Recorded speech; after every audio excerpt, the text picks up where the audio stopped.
Hello and welcome back to Dukascopy TV. In today's Targets in Focus, we're looking at the latest on the yen and the BOJ's recent monetary policy announcement. Joining me on the line is the head of bond and currency research at Raiffeisen Bank, Valentin Hofstatter. Valentin, let's start off with that old favourite, the dollar yen. There's been much praise of late over so-called Abenomics. This is, of course, a reference to Prime Minister Shinzo Abe's hard-lined monetary policy programme. But we've seen a weakening of the yen today amidst a worse-than-expected trade balance. What are your thoughts on this, and what's your forecast on the dollar yen over the coming weeks and months? If you look at the Bank of Japan policy meeting today, on the positive side, they confirmed that they will not change their stance. So this strong increase in monetary base is still their policy. They have not, as some have feared, for instance, tickled back a little bit and said, because of this bond market volatility, maybe we should tread a little bit more cautiously. No, they confirmed their expansionary view, but we would not expect much more to come on this front in addition to this. So the question is always in this tricky timing, when is it all priced in? But with the strong increase in dollar yen, we are fearful that most of this has already been priced in. Therefore, we expect actually dollar yen to more or less stabilize at this level and fall back in between. Our 3-month forecast, for instance, is only 97 for dollar yen, and only in the longer term, 1 year plus, we would expect it then to head to 110, etc. If the Bank of Japan really means this serious, over the long term, there's still enough room for dollar yen to rise further. So 110 dollar yen is a question of time. But over the next months, our picture is more, you had a huge announcement from the Bank of Japan, you had a huge reaction on the FX market. This should be now more or less digested by the market, and if not more additional measures from the Bank of Japan are coming, and we see no reason for them to do so. They have now actually to see how the policy steps work in real, when they months for months pull it through, then what should propel the market much higher? We rather see a room for disappointment that dollar yen then comes back, and only if, for instance, dollar yen falls too much, the yen again appreciates too much, then this would push the Bank of Japan to come up with more.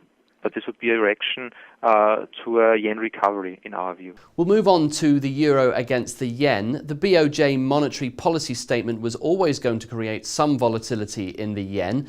What have you seen today with this pair, and could we see the euro-yen rise above the 133 mark? In theory, yes, but again, we are a little bit cautious if we will see it so far. We have a longer-term forecast of 135 for euro-yen. Again, this is on a 1-year horizon when you think that the yen will again weaken substantially. But in the short term here as well, any further rise in euro-yen that we would see in our view would come from the euro part of this equation and not from the yen side, which means you would have a stronger euro-dollar and therefore also a stronger euro-yen. This is possible, of course. But our forecast is for the next 3 months rather on the lower side. So a euro-yen forecast of 131 and down to even 129 over the next 3 months. Again, pretty similar reasoning to what I just said on the dollar yen. What complicates euro-yen, of course, is the euro part of the equation. Here we are not too pessimistic, though, on the euro, as we think that, different from the last 3 years, actually, the euro-debt crisis will not flare up this summer, not to a meaningful extent at least. So that as euro-dollar should more or less trade sideways, euro-yen would be much more driven by the yen development versus the dollar and not so much what euro-dollar is doing. So basically from the euro side of the equation, a sideways movement, and if the yen really appreciates a little bit versus the dollar, you would also have euro-yen come down to 129. Can we in between go above the 133 today? Yeah, sure, in the short term, easily. But again, we will see this rather as a short-term topping phase here already, and not as the springboard to the next 5-point rise. Finally, I'd like to assess your view on what's next for Japan and the BOJ. Governor Kuroda has decided to maintain his existing monetary policy by effectively trying to double the bank's monetary base over 2 years. Now, from a market perspective, is this sustainable? And what's the true end game, if you like, for Prime Minister Shinzo Abe? you have to be careful what you wish for. If you look at the bond market, for instance, 10-year bond yields at roughly 90 basis points don't look frightening. But if you think that they were below 50 basis points just recently, that you saw the strongest increase in Japanese bond yields for 5 years in the last 2 weeks, with them rising sharply.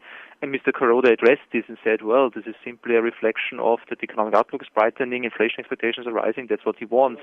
But you have to be careful what you wish for, because if the market would really, investors would really take Mr. Kuroda seriously and believe him that they can hit the 2% inflation target over the next 2 years, which I think is not possible. He would have to do much more to reach this. With current policies, inflation rates will go up, but not as fast as he thinks. But if the market would believe this, bond yields would have to go much higher.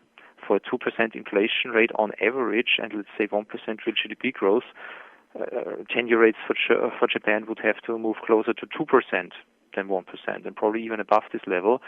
And this even in the depressed global yield environment. In a normal yield environment, above 3%. If you add to this the huge debt mountain of Japan, then obviously he would have an immediate problem if bond yields rise too fast. So in a worst-case endgame, you could get an implosion in the government bond market, together with a very cheap yen, nice for exporters, but pretty devastating for the financial system and public finances in Japan. So honestly, in my personal view, to me, it's not quite visible how a realistic, stable endgame for Japan over the next, let's say, 5 years would look like. Okay, that's all for now. Thanks for joining me today for this week's latest Targets in Focus. Goodbye.